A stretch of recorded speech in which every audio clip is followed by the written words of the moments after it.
Well, welcome to Take 10 with 4-H. Today, our topic is mental health, and our presenter is Amanda Benton from Santa Fe County. She is the 4-H and Family and Consumer Science Agent. Welcome, Amanda, and I'll let you take over. Thank you, Cheryl. It's so nice to be your guest today and be a part of this Take 10 with 4-H series. Today, we're going to talk briefly about mental health, and more specifically about mental health first aid and a resource that is available to anybody who's watching this video right now.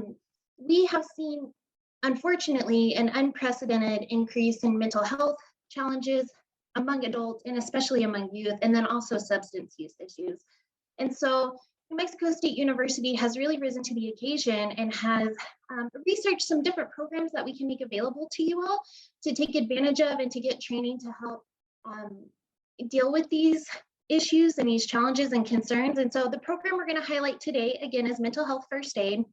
And this program actually has two components.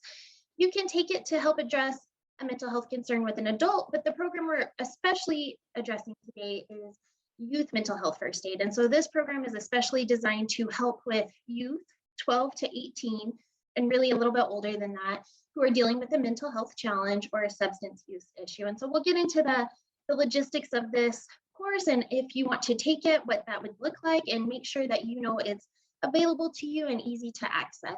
So to get started, Mental Health First Aid provided us with some statistics, and everything on here today is from Mental Health First Aid. We have some statistics in case you aren't aware of currently what's going on at the time of this recording. We see a worldwide trend of concern with mental health and substance use, nationwide trend, and more importantly, New Mexico State is seeing some concerning statistics regarding these things. And so to meet these statistics, we have this training available for youth mental health first aid. And one slide or statistic that I like to point out is that center one that says 1 in 5 teens and young adults lives with a mental health condition. So that means if you know 5 young people, 1 person has a mental health condition. That doesn't mean that they're going to be debilitated by that. It can look different for different individuals depending on what that challenge is. But we want to make sure that you all as adults, volunteers, parents, leaders, just as an adult who knows young people, that you all are very well equipped to help a young person in your life if they need that resource and those things available. And so youth mental health first aid, it teaches us how to identify, understand, and respond to signs of mental health and substance use challenges. They look different in adults than they do in young people, which is why we specifically have a course addressing what these things look like in young people. And so we want to make sure that you feel comfortable in that if something were to happen, a young person came to you with something or you're noticing things, number one, you know what to look for, but then also you have the skills and the confidence to help that young person continue on their journey with whatever resources that they need. And so on the right here, it says who should know mental health first aid, and it lists a variety of roles: teachers, school staff, coaches, camp counselors, youth group leaders, parents, and I like the last bullet the best, basically an adult who works, and I like to say basically adults who know young people. This training is really beneficial. Once you learn these skills, you will use it regularly if you have a young person in your life, and they're easy skills to implement, and they're also very memorable. The training is very interactive, so it's not boring. In 4-H, we love learn by doing, and we want to make sure that our volunteers and parents also learn by doing. So this training is especially interactive. And it's a long training, and I'm going to get to that on this next slide, but it goes by really fast. So when you take this course, what you're going to learn, and how I like to explain it, is first and foremost, what does a typical adolescent go through? It may have been a while since we were 12 to 18. And so we know that when we're in that age, we have some developmental things going on. We're learning new things. We're entering puberty. Some things may be different. And especially as an adult, we transition out of those. So we spend a good topic or a good portion of the time really discussing what a typical adolescence looks like.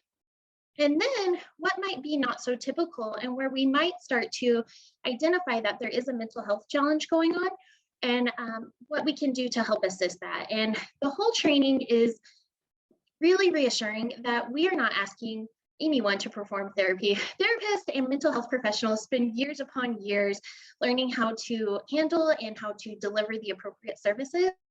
These are really just the first steps. We're learning to help if we notice that there's a mental health challenge with a young person or substance use issue.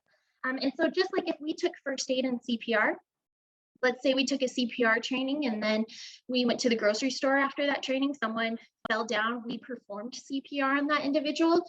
When the ambulance comes, they're not going to say to you, we need you to get in the ambulance. We need you to diagnose this person and whatever's wrong with them, we need you to perform that surgery to save their life. They're not going to do that. You have taken the first initial steps by performing CPR to help save that person's life. And the same thing is true with mental health first aid. You are really just looking for the first signs and symptoms to help that person get the resources they need. No one's expecting you to perform therapy. No one is expecting you to prescribe medicine to this person. You're just there on their journey, assisting them and getting them those first steps. And so, again, we learn what is a typical adolescent. What are some things that maybe not typical?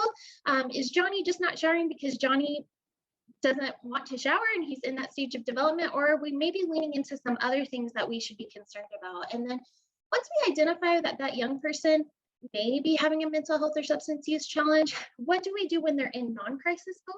Meaning they don't need immediate steps right now, but they may need some reassurance, some check-ins. What does that look like? How do we have those conversations? And then on the next portion, we actually talk about if that young person is in a crisis, what are those steps? Because those are two different situations. And so the way we react to those situations and the steps we take are going to be different. And we spend a good portion. We do scenario cards where you actually get to follow a young person who has a challenge. We talk about those steps and how to address it. And then on this slide too, we also see what's called algae. We learn how to implement the algae plan, and it's really just steps for us to address a young person and then also follow up with them. And so there's things in here, we're going to assess them for suicide or harm, and then learn how to take those next steps, because that's a very delicate and a very intense situation. We want you to feel confident in that. You learn how to listen non-judgmentally, give reassurance and information and what that looks like, what it doesn't look like, what professional help should we encourage, or self-help, and what that looks like for a young person. So you learn these steps, and you also learn how to use these steps interchangeably. You don't have to just always be assessing people for risk of suicide or harm. You just learn how to listen non-judgmentally and then implement the next steps that we may need to take. And then just in case anyone is interested in this training, we have 3 different ways that you can learn right now. It is an 8-hour-long training, which is very long, but at the same time, it's very interactive, the time goes by very fast, and you also learn beneficial things that will help you. Once you have taken the training, you never have to take another training to get recertified. So the first way we have it is in person. You just participate the whole 8-hour training in person. You don't do anything beforehand.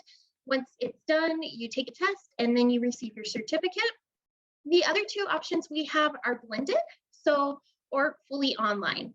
So what that looks like is you would take a 2-hour self-paced course before the training began, and then we could either have the remaining 4.5 to 5-hour training in person or on Zoom or an online platform, depending on what people are comfortable with. And so we have different options for people to participate in these. The other thing we want you to know is that we have several extension professionals who are certified in this training. So if this seems like something that you may want to participate in as an adult, all we need are 5 adults to participate and have a group. Usually it's about $20 to $25 per person, but NMSU currently has a grant fund to pay for that, so it's currently free. They know the importance of making sure our parents and leaders are equipped to deal with our mental health challenges, and so they want this resource available to you. I am going to, or below this, we'll attach a link of every agent who is certified in this training and how you can get in touch with them if this is something you would like to participate in. And then also, if you have any questions, you can reach out to us about this training and participate. And so that is all I have for today. Thank you all for having me.